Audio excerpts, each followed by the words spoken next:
यं ब्रह्मा वरुणीन्द्ररुद्रमरुतः स्तुन्वन्ति दिव्यैस्तवैः वेदैः साङ्गपदक्रमोपनिषदैर्गायन्ति यं सामगाः ध्यानवस्थिततद्गतेन मनसा पश्यन्ति यं योगिनो यस्यान्तं नो विदुः सुरासुरगणा देवाय तस्मै नमः।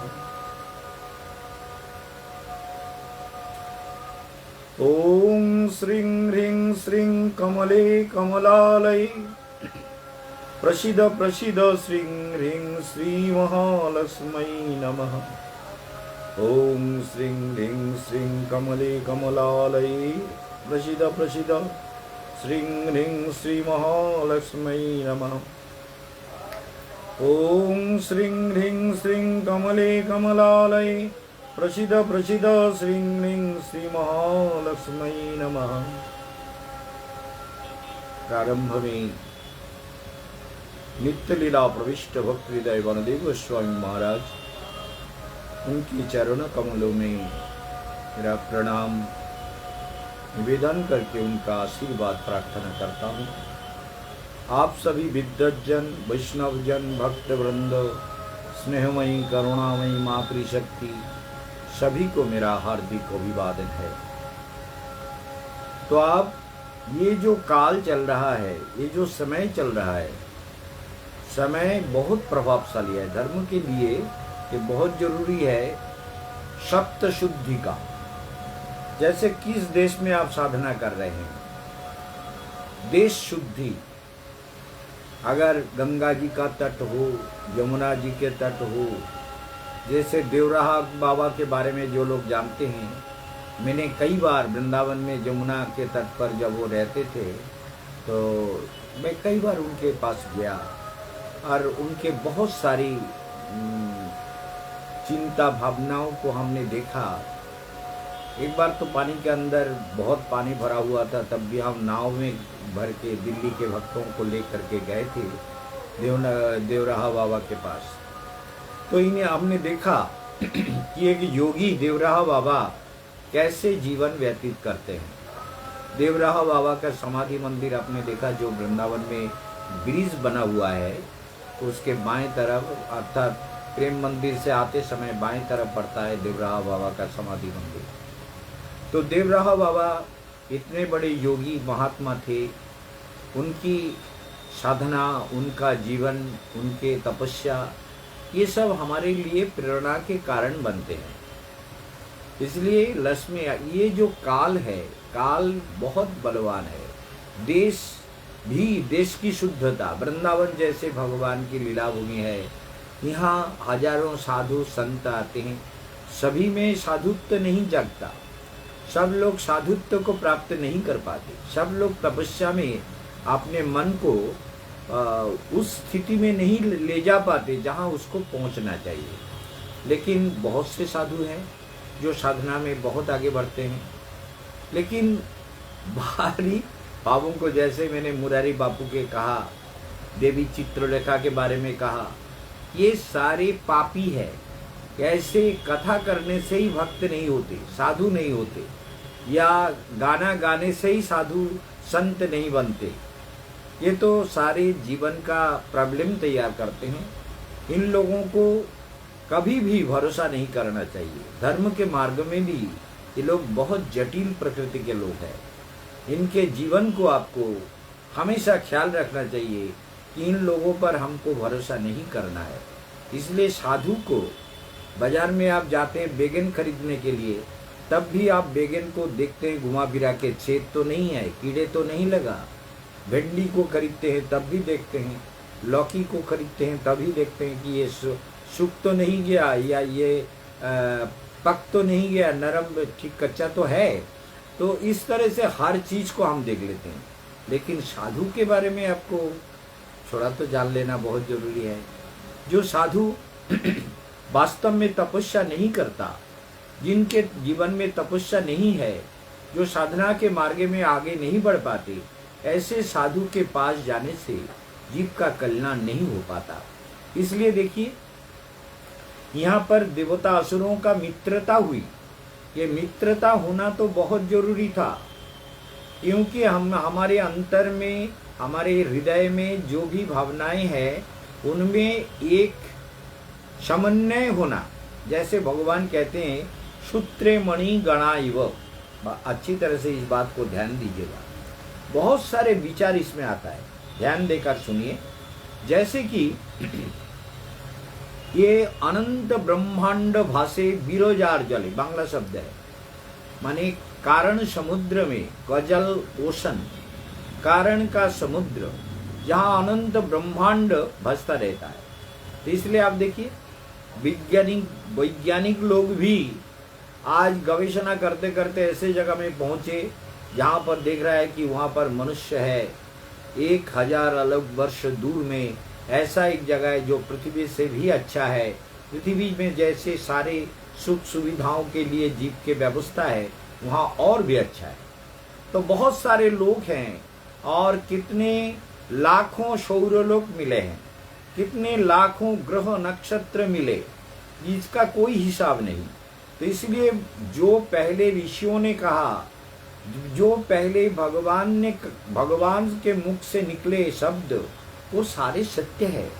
उस पर कभी संदेह ना करो, उस पर ध्यान देकर अपने साधना में मन को जोड़ने का निरंतर कोशिश करना चाहिए। इसलिए देखिए जब विपत्ति आ गया देवताओं के ऊपर, असुरों के ऊपर, तब उन्होंने गुरु का स्मरण किया। गुरु बहुत जरूरी है। ये जो कारण का समुद्र है, अनंत कारण में हम लोग फंसे हुए हैं। कारण माने क्यों दुखी है, उसका भी कारण है। दुखी होने के लिए मनुष्य को कारण ढूंढ ढूंढ के भी दुखी होता है। बात को समझ लीजिए, दुखों का कारण ढूंढ ढूंढ के दुखी होता है कि हमारा ये दुख है। लेकिन दुख कुछ भी नहीं है संसार में जिनके पास कुछ नहीं। जैसे आप देखेंगे कि अवधूत प्रकरण में महाराज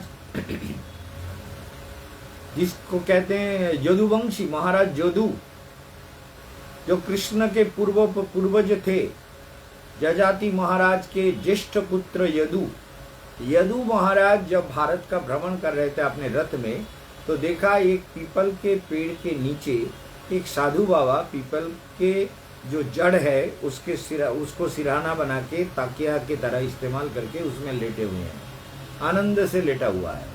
हवा चल रही है, धूल चल रही है, कुछ भी चल रहा है, और बाबा बिल्कुल प्रसन्न मुद्रा में अपने आनंद में डूबा हुआ है। कौन आ रहा है, कौन जा रहा है, कौन कुछ कर रहा है, कुछ भी ध्यान नहीं है, अपने आनंद में डूबे हुए हैं।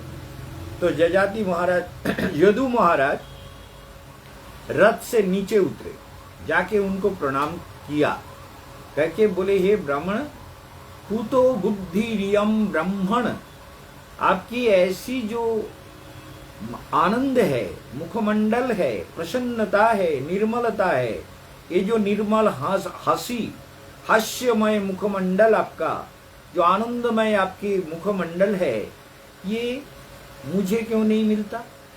मैं तो सम्राट हूँ, राजा हूँ, मेरे राज्य है, सैनिक है, ऐश्वर्य है, संपत्ति है, पत्नियां है, भोग ऐश्वर्य है, कितने सारे सेवक सेविकाएं हैं, हमारा कोई संपत्ति का शेष नहीं है। तो आपके पास तो हम देख रहे हैं कुछ भी नहीं है। आप केवल एक डोरकोपिन पहन के और बट वृक्ष के मिट्टी के ऊपर लेटे हुए हैं, लेकिन आपके मुखमंडल में इतने आनंद, इतनी प्रसन्नता कैसे है? बात को ध्यान देकर सुनिए। तो उन्होंने कहा महाराज आप एक महाराज है, भगवान का अंश आपके अंदर है, इसलिए आपको बोल देना चाहता हूं कि मेरा ये बुद्धि हमको अनेक गुरुओं से प्राप्त हुआ। बोले अनेक? बोले हाँ, शिक्षा गुरु तो अनेक हो सकते हैं, दीक्षा गुरु एक होता है, लेकिन शिक्षा तो हम सबसे लेते हैं।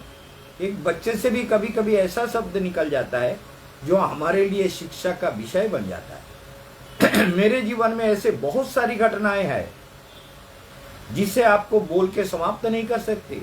हजारों घटनाएं घटी जहां से हमको शिक्षा मिले, जहां से हमको अनुभव हुआ, जहां से हमको ज्ञान प्राप्त हुए, जहां से हमको साधना की प्रेरणा मिली। जहाँ से हमको जीवन को सुंदर करने का प्रेरणा मिले।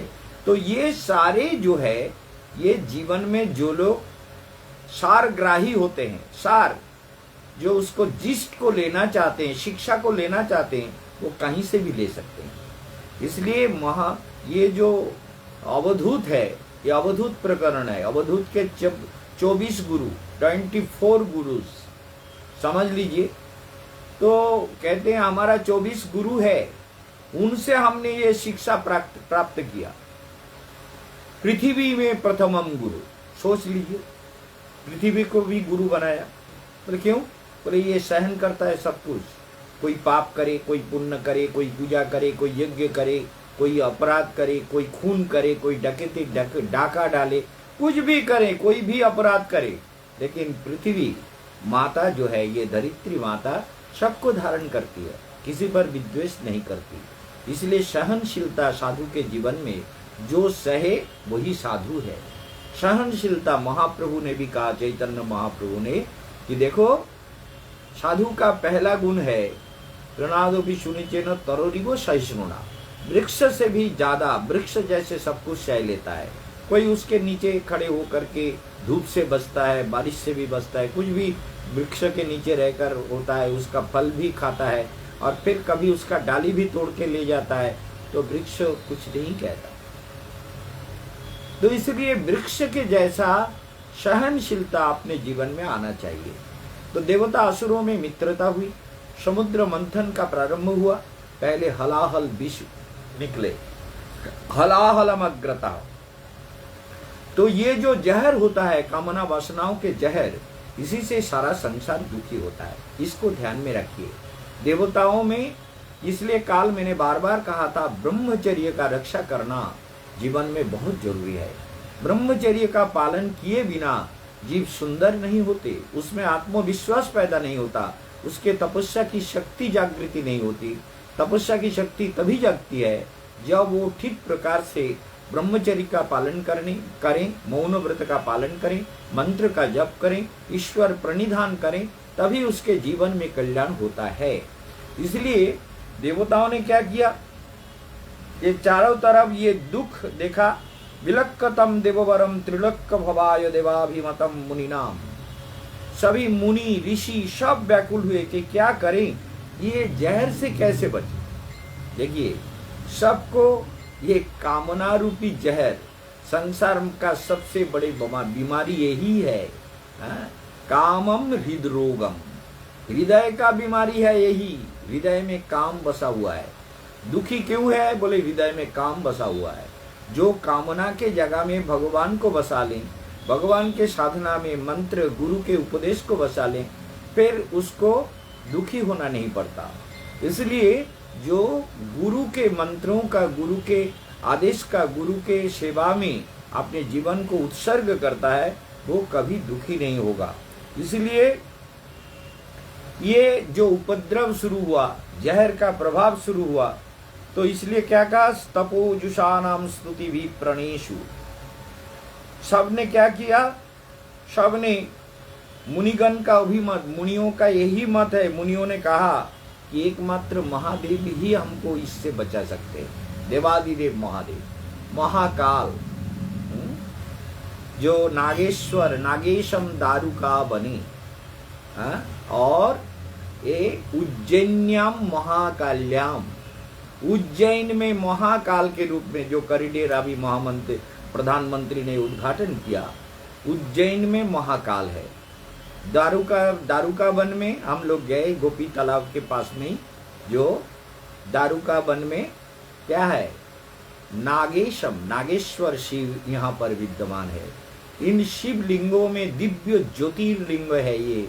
इनका पूजा करने से मनुष्यों में शक्ति आती है, और मनुष्यों में, वृंदावन में भी आप देखेंगे, कहीं भी जाएंगे, रास जहाँ पर भगवान ने रास किया, वहाँ पर गोपीश्वर महादेव। मथुरा में जाएंगे तो वहाँ भूतेश्वर महादेव।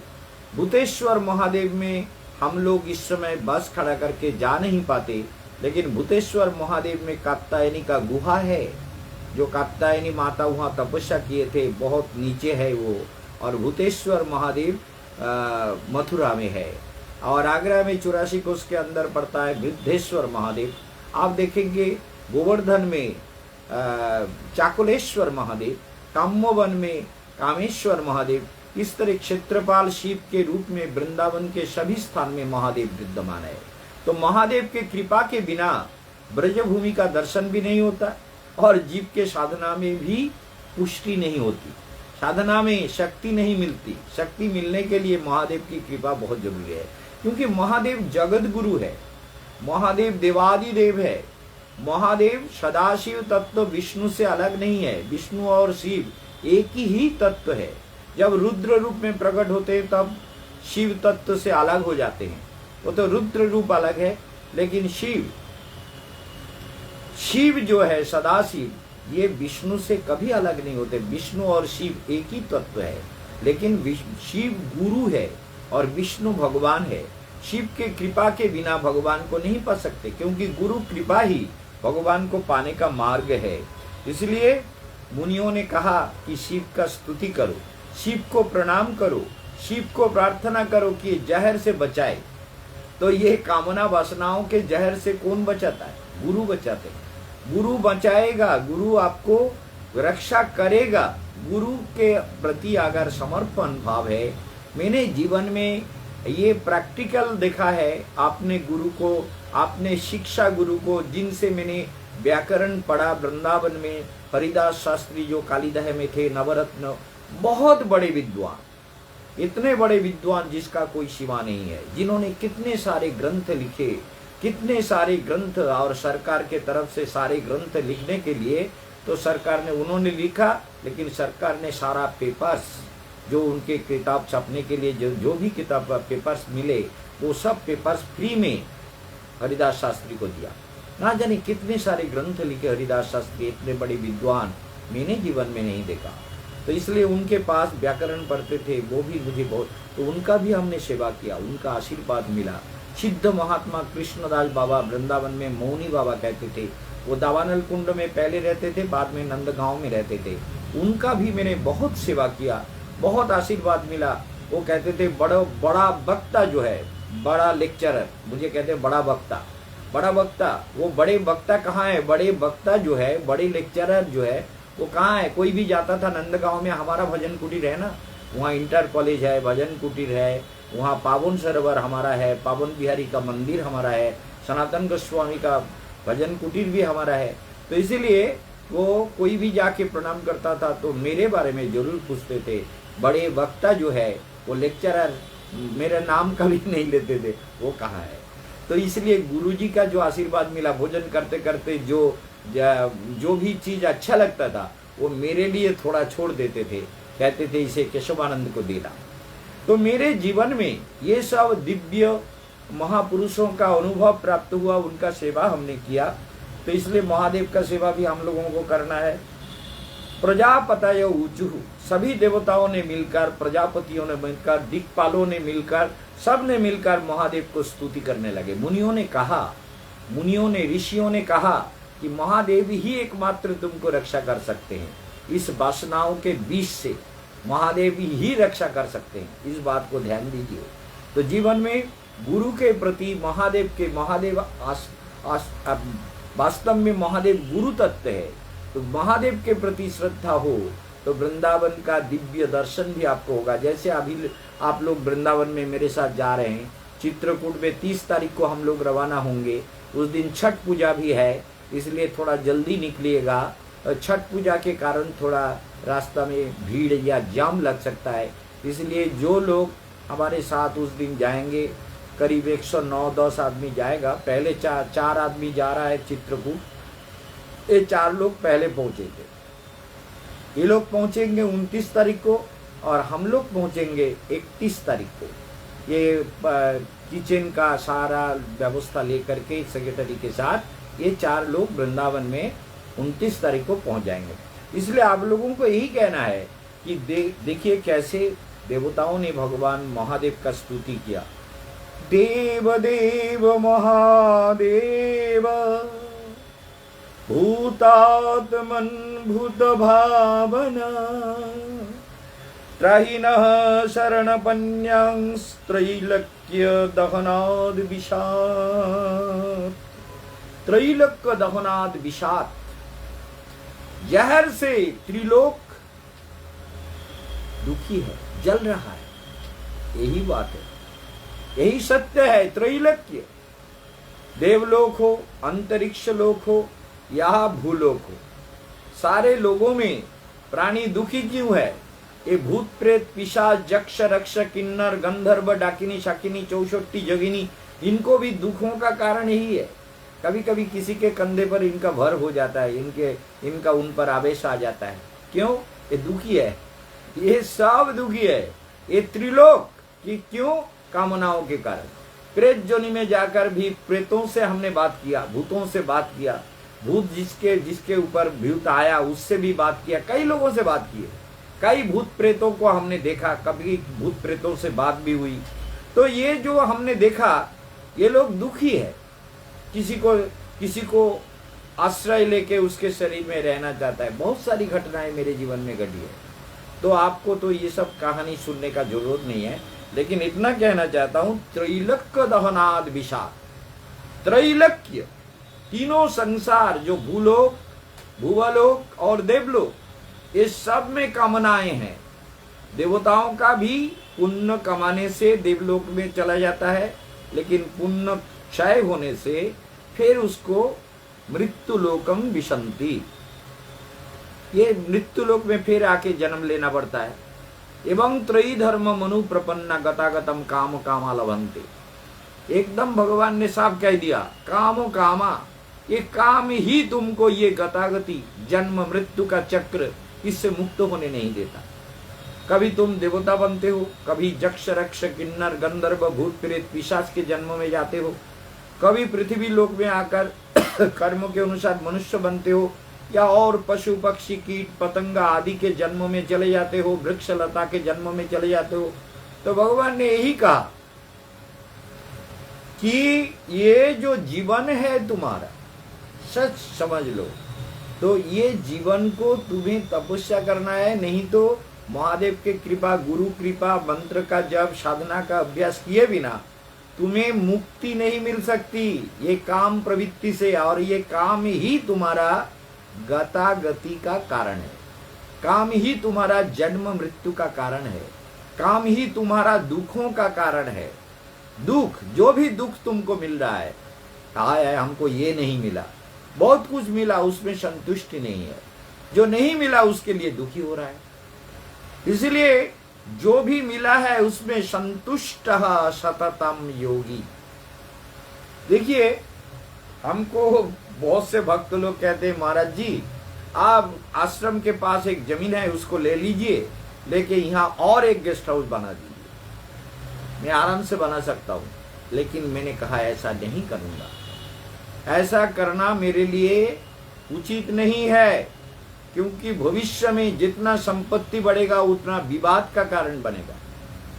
जो मनुष्य तपस्या नहीं करता वो आश्रम में रहे, चाहे गंगा जी के जल में रहे, चाहे यमुना जी के तट पर रहे, चाहे कहीं भी रहे, जो ध्यान नहीं करेगा, तपस्या नहीं करेगा, वो विषय में फंसा रहेगा और विषय को लेकर के झगड़ा करेगा। यही तो काम है, यही तो काम है। काम कई प्रकार का होता है, संभोग भी काम होता है, विषय के प्रति जो तृष्णाएं है वो भी काम है, और यही काम मनुष्य को संसार में भ्रमण कराता है। जन्म मृत्यु के काल चक्र में जीव घूमता रहता है, यही काम प्रवृत्ति के कारण।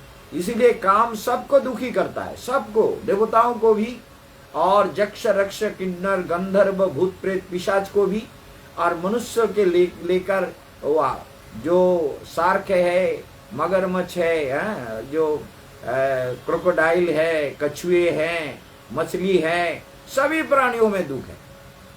पक्षी है, कीट पतंग है, मक्खी है, मच्छर है और छिपकली है, सारे प्राणी दुखों का कारण है काम। देख लीजिएगा, आप इसको विचार कर लीजिए, सारे संसार दुखी क्यों है? दुखी काम के कारण है। कुछ भी जो भी मिल रहा है उसमें संतुष्ट नहीं है। संतुष्ट सततम योगी, जो योगाभ्यास करता है, योग में जीवन को जुड़ देता है, वही एकमात्र संतुष्ट हो सकता है, दूसरा कोई संतुष्ट नहीं होता। जो योगस्थ होकर के काम करेगा, योगस्थ होकर के मंत्र जप करेगा, गुरु सेवा में जीवन को समर्पित करेगा, निरंतर विद्वेष भाव से मुक्त होकर निर्मलता के साथ। मैं गाली देते समय किसी को नहीं छोड़ता, इतना गाली देता हूं कि उसका तो 14 पुरुष का उद्धार कर देता हूं। क्यों? बोले उस समय देना जरूरी है, दे देता हूं, लेकिन बाद में उसको लेके नहीं सोचता। उसको बस उस समय शास्त्री दंड जो भी देना था वो दे दिया। जैसे हमारे वृंदावन में गुरुजी के संपत्ति को हमारे गुरु भाइयों ने ऐसा कुछ किया कि शैतान के हाथ में चला जा रहा है। तो इसलिए उन गुरु भाइयों को मैंने इतना गाली दिया। जो आदमी मुझे पूछ रहा है उनको तो दिया ही, सामने सामने दिया और फोन से भी दिया। एक आदमी पूछ रहा था, महाराज जी आप ऐसे, बोले देखो इनको बोलोगे तो इतना गाली दूंगा ना, मेरे रिकॉर्ड कर लो, रिकॉर्ड करके उनको भेजो, महाराज जी ने ये कहा, महाराज जी ने ये कहा। जब मैंने म्यूचुअल के लिए सारा व्यवस्था किया तब इन लोगों ने मेरा साथ नहीं दिया। ये गुरु का सेवक नहीं है, ये शैतान का बच्चा है, ये बंदरों के पिल्ले हैं, ये कुत्ते के पिल्ले हैं, ये साधु नहीं है जो गुरु के संपत्ति को नहीं रोकता, गुरु के संपत्ति का रक्षा नहीं करता। ऐसे कुत्ते के पिल्लों को बहुत से बोला, वो तो आपको नहीं बोल सकते ना, यहाँ ज्यादा कुछ नहीं बोल सकते, लेकिन मैंने बोला इसको रिकॉर्ड करके सबको भेजो।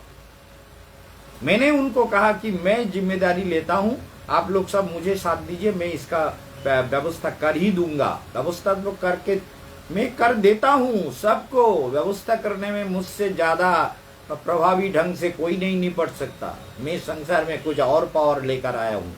जो भी परिस्थिति आती है उसको संभालने का मुझे ये पावर, दैवी शक्ति निरंतर देती रहती है। इसको ध्यान में रखिएगा। इसलिए महादेव को कहा, देव देव महादेव भूतात्मन भूत भावन त्राहिनः शरणपन्यां स्त्रैलक्य दहनाद विषम। त्राहिनः, हमें उद्धार कीजिए। क्यों? ये काम जहर से त्रैलक्य जल रहा है।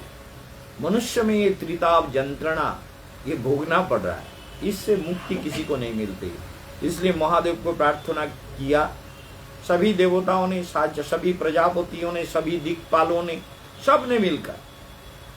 पूर्व दिकाधिपति इंद्र है, सूर्य है, ईशान अधिपति बृहस्पति गुरु है और ईशान अधिपति रुद्र भी है। उत्तर दिक का अधिपति कुबेर है, विष्णु है, बुध है और वायुकोण का अधिपति पवन देव है और शुक्र है। पश्चिम दिशा का अधिपति हमारा विश्वकर्मा जी है, वरुण है, सोम है, महालक्ष्मी है। ये सारे सब दिक्पालों को सब कुछ। इसलिए ध्यान दीजिए कि ये सब दुखी होता है जब काम वासना उसके जीवन में जगता है। इसको ध्यान दीजिए। केशवानंद हो चाहे दुनिया में और कोई भी हो, जो तपस्या नहीं करेगा काम उसको सताएगा, काम उसको दुखी करेगा। एक तो होता है अहंकार, काम से ही अहंकार पैदा होता है, मैं ये कर सकता हूं, लेकिन योग्यता नहीं है। कभी किसी को ऐसे कुछ दे दिया तो जब उल्टा पलटा दोगे तो उसका वो भी दुख का कारण बन के जीवन में आएगा। परिस्थिति को ठीक से नहीं संभाल पाओगे, वो भी दुख का कारण बन के तुम्हारे जीवन को दुखी करेगा। ये निश्चित बात है। इस बात को ध्यान से सुनिए, जानिए, निरंतर एक दूसरे को इसको फॉरवर्ड कीजिए। व्हाट्सएप में भेजिए, सबको व्हाट्सएप में भेज करके अपने मित्रों को बोलिए कि महाराज जी के विचारों को सुनो। ये तुम्हारा जीवन का एक अमृत का उपदेश है, जो अमृत पाने के लिए देवता लोग कोशिश कर रहे हैं। लेकिन पहले निकला जहर। तो जहर तो जीवन में शुरू में आता है, कई प्रकार के जहरों से जीव परेशान है। तो इसलिए गुरु के उपदेश, तमेव सर्व जगत ईश्वरो बंधमक्षयो त्वं तमिर्चन्ति कुशला प्रपन्नार्ति हरं गुरुम। तमेव सर्व जगत ईश्वरो, आप ईश्वर है, आप बंधन एवं मोक्ष का कारण है। ताम त्वं त्वाम अर्चन्ति, हम सब आपका पूजा करते हैं। कुशला प्रपन्नार्ति हरं गुरुम, प्रपन्न जन के आप जो आपके शरण में आता है उसके आरती उसके दुखों से आप मुक्त करते हैं। तो हमारा दुखों से हमको मुक्त कीजिए। महादेव से बार बार देवताओं ने प्रार्थना किया। इस तरह से महादेव से प्रार्थना करने के कारण क्या हुआ, इस विचार को हम थोड़ा आगे काल बताएंगे। ज्यादा समय लेने से आप लोग सुनने का समय नहीं मिलता, इसलिए इसको व्हाट्सएप में जरूर भेजिए, सबके व्हाट्सएप में मित्रों को दीजिए, सबको बोलिए कि इस प्रोग्राम को सुनिए, देखिए, बार बार सुनिए। इससे जीवन का सारा समस्या का समाधान हो जाएगा। दूसरी बात, अब हम अनाउंसमेंट कर देते हैं थोड़ा बांग्ला में। आगामी शनिवार कालसर्प दोष काटाबार दिन, सबाई अवश्य रूपे कालसर्प दोष যারা কাটাবেন, লাস্ট বুকিং এটা জানুয়ারি মাসে আর একবার হতে পারে। তো ফেব্রুয়ারিতে তো আমরা বাংলাদেশে ঢুকবো, তো দেখা যাক কতটুকু সময় পাওয়া যায়। কিন্তু আপনারা কালসর্প দোষ যারা কাটাবেন 22 তারিখকে ঠিকভাবে কাজে লাগান ভালোভাবে। এবং भाग्य विचार যারা করবেন दूर থেকে, जो भी भाग्य विचार करना चाहते हैं और यूपी से भी कोई करना चाहते हैं नैनीताल से, तो आप नेट इंटरनेट के माध्यम से हमको डिटेल्स भेजकर करा सकते हैं। हम उसको फोन से भी बता देंगे, भेज भी देंगे स्पीड पोस्ट से, 3 दिन में पहुंच जाएगा। और आप लोग जानिए बांग्लादेश में हम प्रवेश कर रहे हैं। আর সুন্দরবনে আমাদের একটা গেস্ট হাউস রয়েছে, হোটেল কেশবানন্দ প্যালেস, সেটা বিক্রির জন্য আজকেও কথা হচ্ছে ভক্তদের সঙ্গে। টাকা পয়সার একটা হেভি অ্যামাউন্টের ব্যাপার, তো সেই জন্য আজকেও কথা হয়েছে। আমাদের এক ভক্ত তিনি ভীষণ আগ্রহী, বললে মহারাজ একটু লোনটা আটকে গেছে, একটু সময় দিন। তো একটু সময় দিন, আমি খুব আগ্রহী। তো যাই হোক, আপনাদের সবাইকে জানিয়ে দিচ্ছি যে আপনারা সবাই যারা গীতা মহাযজ্ঞে দান করবেন তারা যে কোনোভাবে টাকা অ্যাকাউন্টে পাঠিয়ে দিতে পারেন। সবার জীবন মঙ্গলময় হোক, সবাই সুন্দর জীবন যাপন করুন। আর শ্রীযন্ত্রের পূজা শুরু হবে আগামী শনিবার থেকে।